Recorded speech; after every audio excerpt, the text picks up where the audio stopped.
the supporters of channel member Rob Harley. Yeah, I was flabbergasted too when I saw they were up to their old antics. I just don't know that there's anything we can do about it, really. Yeah, I think we just have to accept that whenever we're in the same league as Levante B, they're going to cheat and drop a striker from their first team down who's far too good for this level, and he's going to score more than a goal a game.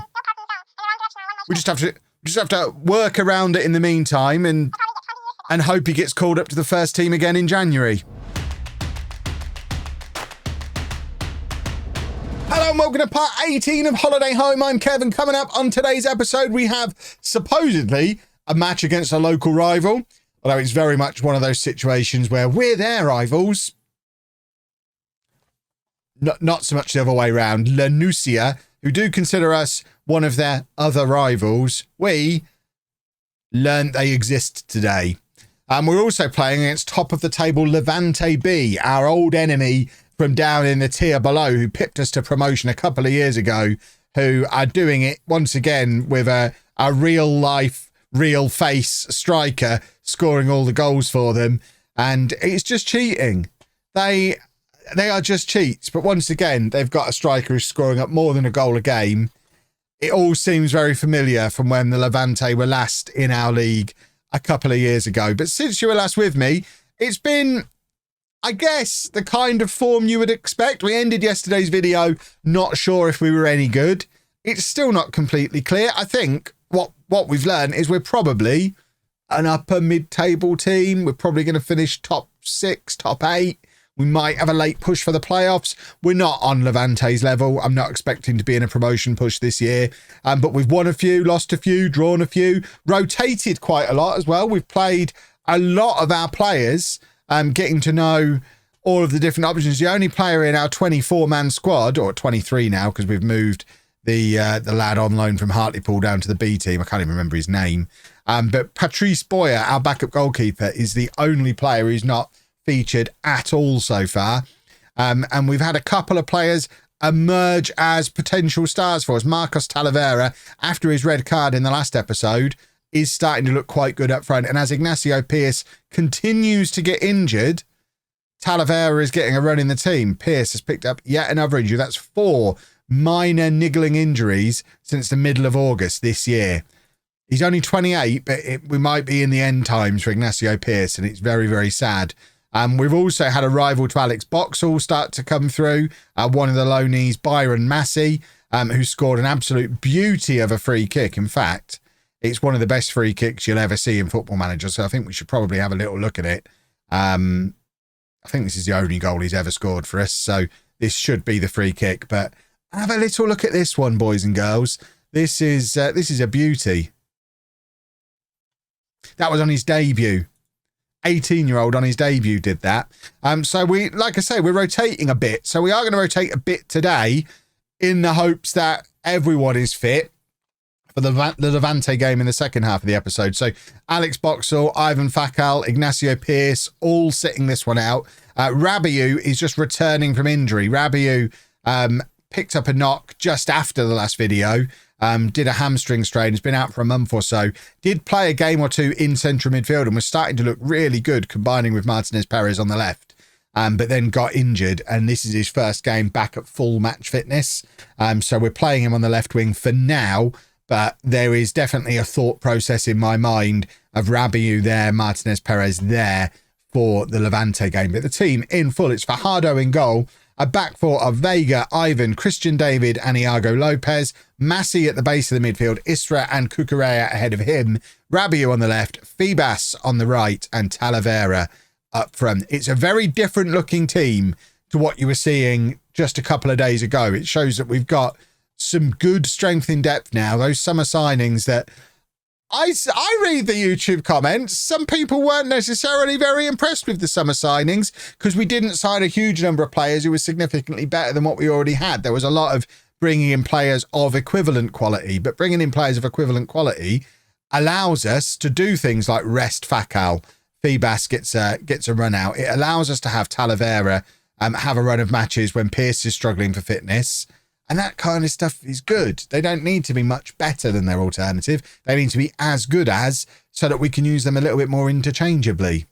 That's the thing. I mean, don't get me wrong. If we'd have been able to sign better players than what we already had, we absolutely would have done. But scouting was a nightmare. If you didn't even see the half of it if you didn't watch that live stream as it happened.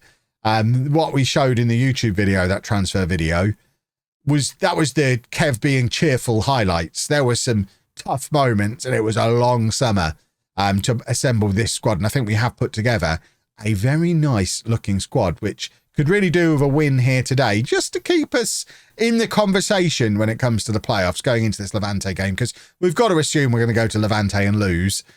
We've lost 2 of our last 4 games as is. We don't really want to be able to sit here saying we've lost 4 of our last 6, because that doesn't then look like top half of the table form. Good to see Rabiot able to play on into the second half. He made his comeback in the last match, had to come off at half-time because he was shattered. But there he is in the second half for the first time since September.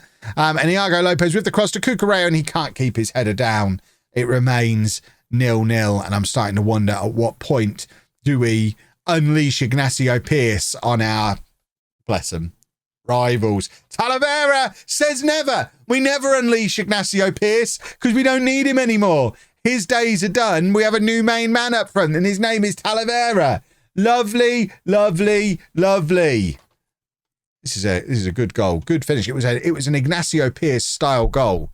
I like it very, very much. Right, we're going to have an in-swinging corner here, aiming for one of the Ivans. This is the one that plays centre-back, and unfortunately, he's not able to keep his header down. But if this ends 1-0, if this ends with a victory to us, we do leave ourselves just on the cusp of those playoff spots again, which is kind of exactly where we want to be, really.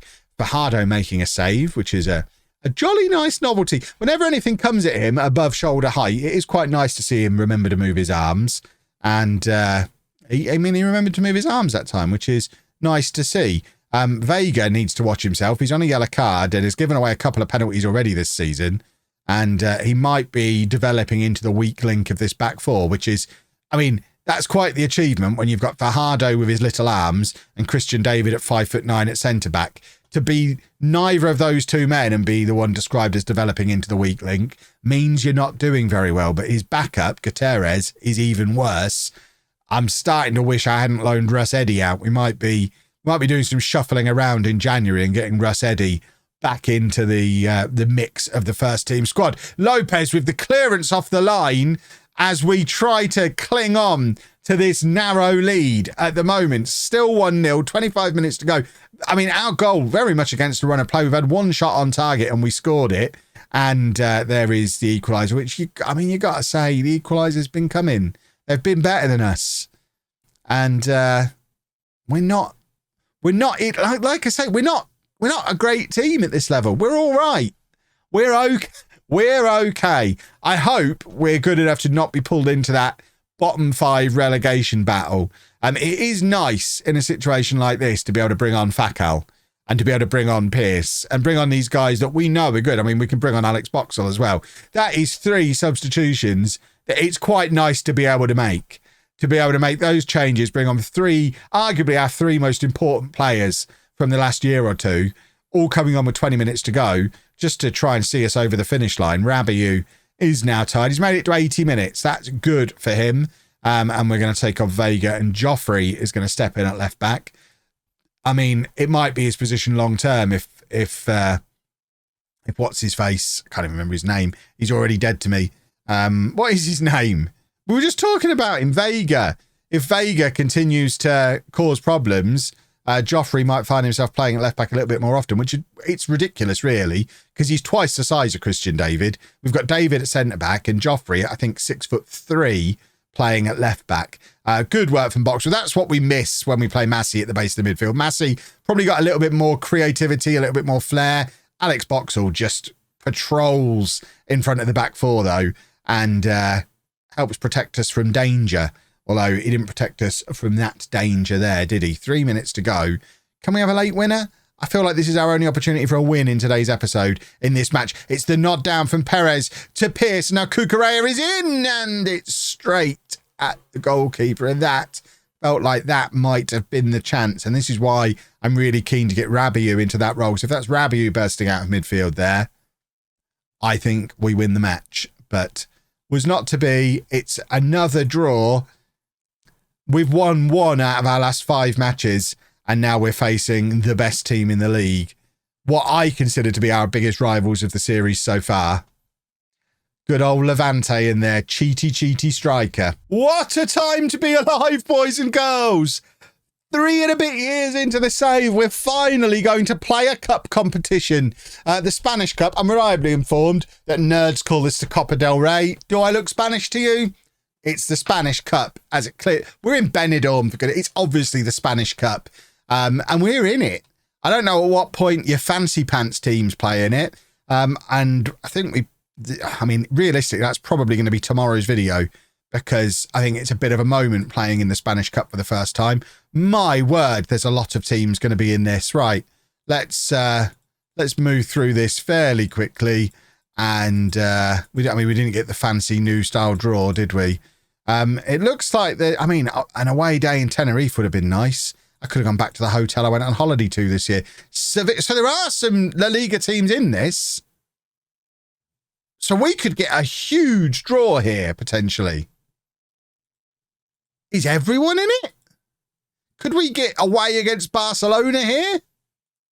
That'd be a lovely day out. Right, come on. Give us someone good. I mean, why are we coming out last? What's going on here? Looking at it, I think the really big European teams are probably not in it in this round, but the rest of La Liga is. Right, we are at home. Still in it from the top tier. There's Cadiz, which is probably pronounced in a manner that I can't do. Real Levante. I mean, that would be lovely. Playing the Levante first team would be fun. Mallorca. Again, nice. I mean, that would have been a nice little away game again. Little day trip to Mallorca from Benidorm. Lovely stuff. There's also Getafe. Probably. I mean, do I have to use the catchphrase again? And Valencia.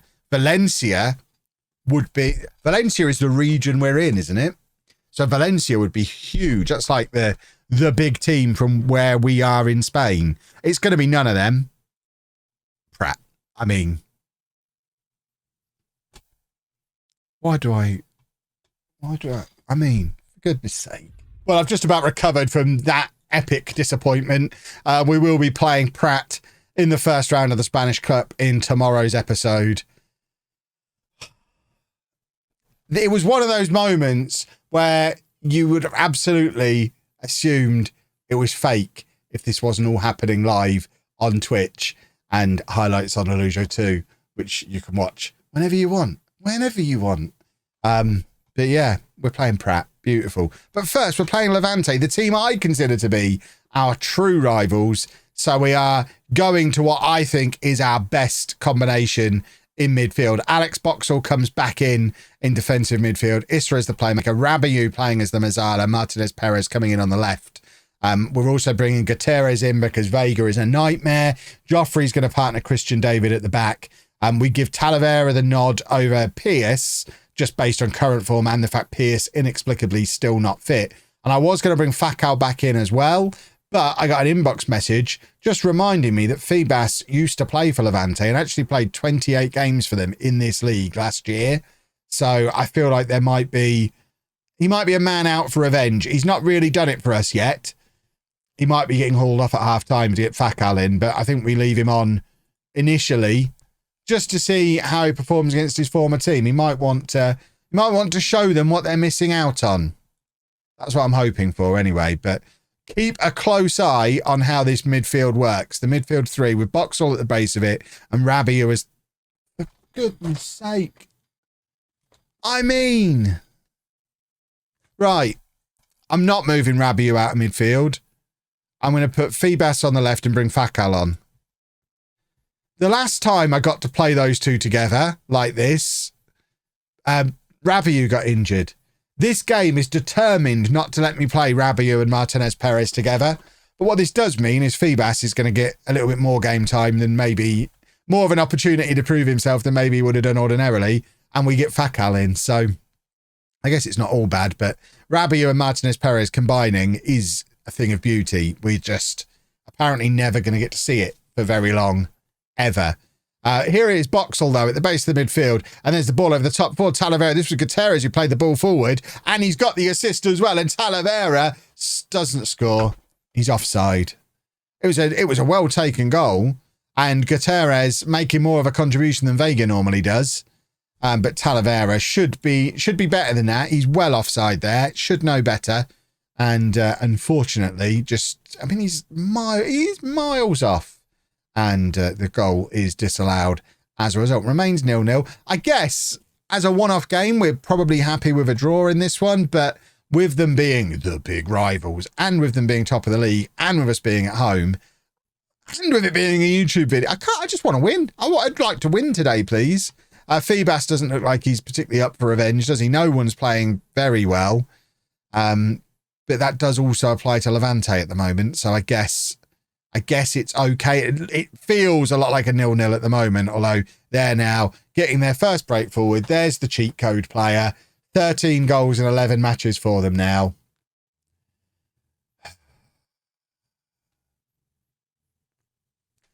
It is cheating when they do it. They did it a few years ago in Tier 5. They're doing it again in Tier 4. I hate Levante, and they're cheating with their real strikers that are too good for this level. Hopefully, the same thing will happen as what happened previously, and he's doing so well that he gets called into the first team squad in January, and we don't have to worry about him for the second half of the season. But at the moment, the damage is done. It doesn't make me feel much better. Oh, we won't do it in the second half of the season. Yeah, we're going to be out of the mix by then. Right, we're taking off. Alex is injured and I don't have a defensive midfielder on the bench. Right, I guess we can just go. We can switch the system up here. This is the opportunity to fire up the 4-2-3-1. We're going to bring Cucurella on. And we're just going to stick him straight in there. In fact, we might do it that way around because I think Istra's probably the better option as the attacking midfielder. Lopez is tired as well, so Ivan can come on for him. And as much as I don't want to make all these changes this early, I think Ignacio Pearce is needed at this moment. He's not fully fit, but I mean, he's a big game player, isn't he? We know what he's capable of. He only needs a chance, and we're doing everything we can to try and create a chance for him. It's not ideal that Rabiot is now playing as part of a two-man midfield when he's shattered and recovering from an injury.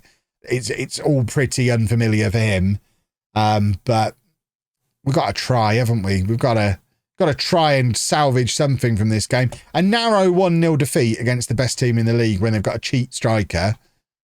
It's not the end of the world. Have we paused here or something? What's going on? Why did that take so long? Phoebas hacks it clear. Ivan has given away a penalty there, I think. Has he? Or is it just another opportunity from a free kick? I think it's just outside the area. This one is going there.